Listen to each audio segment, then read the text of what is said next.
Marley was dead.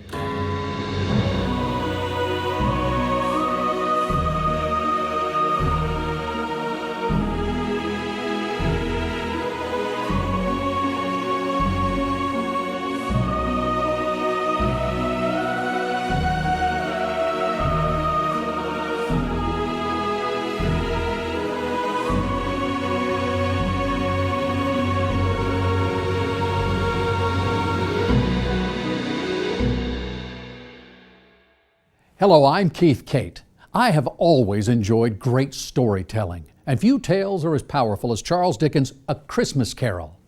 A few years ago, I created my own one-man version of the story, adapted from Dickens' own words and inspired by the way he shared it more than 150 years ago. This presentation begins a special 6-part series taken directly from our full unedited stage production, recorded live inside our barn theater at Cate Farms in Blountville, Tennessee. For these episodes, you may notice I'm standing on a virtual set that recreates the feel of our barn theater, the same warmth and candlelit glow brought to life in a new way for you at home. Now, Dickens begins with a truth that he says must be distinctly understood or nothing wonderful can come of the story. Jacob Marley was dead. And with that, let's begin. Come on, ye faithful, joyful and triumphant. Oh, come ye to Bethlehem.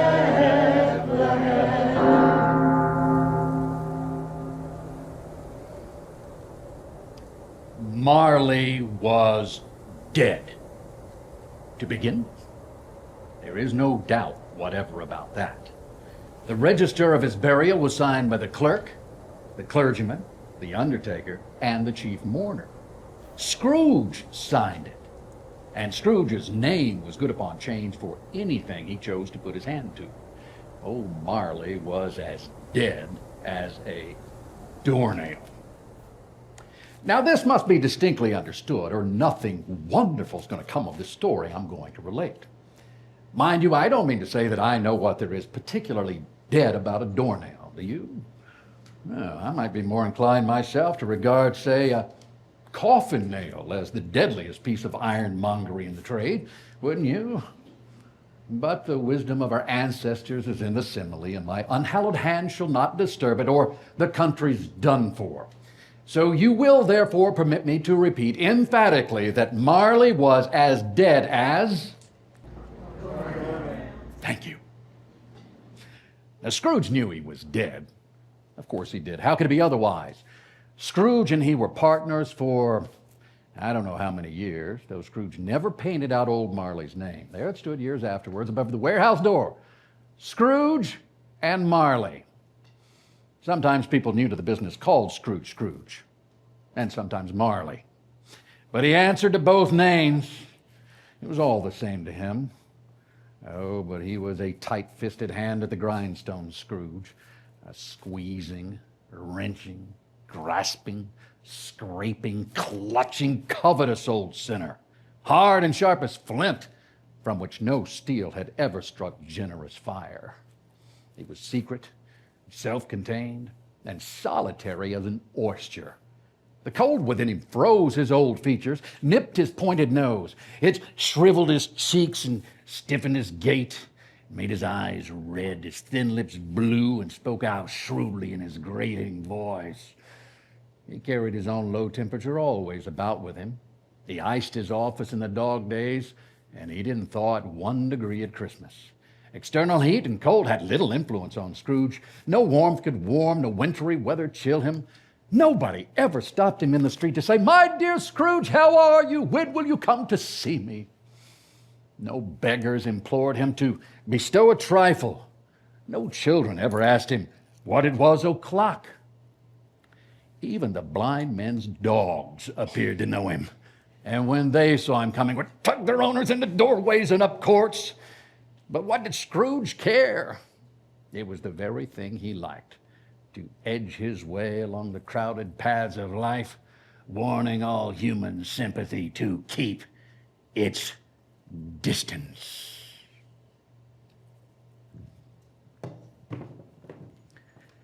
Once upon a time, and of all the good days in the year, on Christmas Eve, old Scrooge sat busy in his counting house. Now, it was cold, bleak, biting weather, foggy withal, and he could hear the people in the court outside go wheezing up and down, beating their hands upon their breast and stamping their feet upon the pavement stones to warm them. Oh, the city clocks had only just gone 3, but it was quite dark already. And the fog, it came pouring in at every chink and keyhole. And it was so dense, without the houses opposite were mere phantoms.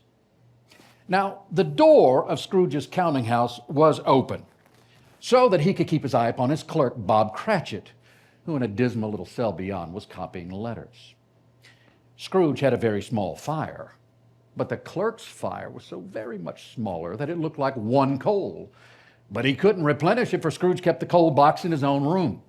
And so surely as the clerk came in with a shovel, the master predicted that it would be necessary for them to part, whereupon the clerk put on his white comforter and tried to warm himself at the candle, in which effort, not being a man of strong imagination, he failed. A Merry Christmas, Uncle! It was the voice of Scrooge's nephew, Fred, who came upon him so quickly that this was the first intimation that Scrooge had of his approach. Now, he had so heated himself with his rapid walking in the fog and the frost, this nephew of Scrooge's, that he was all in a glow. His face was ruddy and handsome, and his eyes sparkled. A Merry Christmas, Uncle! God save you! Bah, said Scrooge. Humbug! Christmas a humbug, Uncle? You don't mean that. I am sure I do.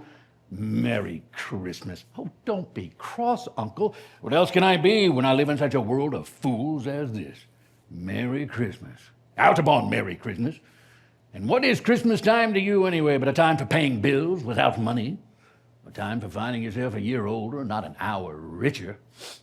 If I could work my will, every idiot who goes about with Merry Christmas on his lips should be boiled with his own pudding and buried with a stake of holly through his heart. He should, Uncle. That's you. You keep Christmas in your own way. Let me keep it in mine. Keep it? But you don't keep it. Well, let me leave it alone then. Much good may it do you. Much good it has ever done you. Uncle, I have always thought of Christmas time as a good time. It's a kind, forgiving, and a charitable time. There are many things from which I might have derived good, by which I have not profited, and I dare say Christmas among the rest. But though it's never put a scrap of gold or silver in my pockets, I believe that it has done me good, and it will do me good. And I say, God bless it! The clerk involuntarily applauded. Oh, indeed. Nothing to see. One more sound from you, Cratchit, and you shall keep Christmas by losing your situation. And as for you, sir, you're quite the powerful speaker, aren't you? It's a wonder you don't go into Parliament. Please don't be angry, Uncle. Just come and dine with us tomorrow. I'll see you in hell first. But why? Why? Why? Well, why did you get married? Because I fell in love. Because you fell in love. The only thing in the world more ridiculous than Merry Christmas, huh? Good afternoon. You never came to see me before that happened. Why give it as a reason for not coming now? Good afternoon. I want nothing from you. I ask nothing of you.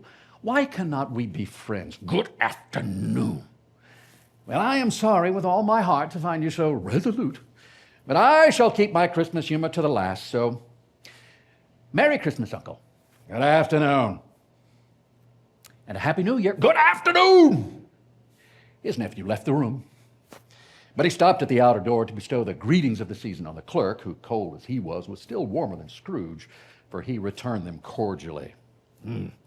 There's another fellow, my clerk, Cratchit, with 15 shillings a week and a wife and family, talking about a Merry Christmas. I'll retire to Bedlam. Now the clerk, in letting Scrooge's nephew out, had let 2 other people in. They were portly gentlemen, pleasant to behold, and now stood with their hats off in Scrooge's office. They had books and papers in their hands, and they bowed to him. Scrooge and Marley's, I believe. Have I the pleasure of addressing Mr. Scrooge or Mr. Marley? Mr. Marley has been dead these 7 years, said Scrooge. He died 7 years ago. Well, this very night. Oh, well. We have no doubt his liberality is well represented by his surviving partner. So, as this festive season of the year, Mr. Scrooge, it is more than usually desirable that we should make some slight provision for the poor and the destitute, who suffer greatly at the present time. Many thousands are in want of common necessary, and hundreds of thousands in want of common comfort, sir. What, are there no prisons? Plenty of prisons, sir. What about the union workhouses? Are they still in operation? They are still, though I wish I could say they were not. The treadmill and the poor law are in full vigor then? Both are very busy, sir. Oh, I was afraid from what you said at first something had occurred to stop them in their useful course. Very glad to hear it. But a few of us, Mr. Scrooge, are endeavoring to raise a fund to buy the poor some meat and drink and means of warmth. Now, we choose this time because it is a time, above all others, when want is keenly felt and abundance rejoices. So, what shall we put you down for? Nothing. Oh. You wish to be anonymous. No, I wish to be left alone. Since you asked me what I wish, gentlemen, that is my answer. I don't make merry myself at Christmas, and I can't afford to make idle people merry. I help to support the establishments I have mentioned. They cost enough, and those who are badly off must go there. But many can't go there, Mr. Scrooge, and many others would rather die. Well, if they would rather die, they had better do it and decrease the surplus population. Now, good afternoon, gentlemen. Good afternoon. Seeing clearly that it would be useless to pursue the point, the gentleman withdrew, and Scrooge resumed his labors with an improved opinion of himself. And the fog and the darkness thickened. Thank you for joining me for the beginning of A Christmas Carol, recorded live inside our barn theater at Cate Farms in Blountville, Tennessee. But the night is far from over, and Scrooge's past is about to come calling. Stay with us. In part 2, a ghost appears carrying a message too heavy for Scrooge to ignore. I'm Keith Cate. See you then.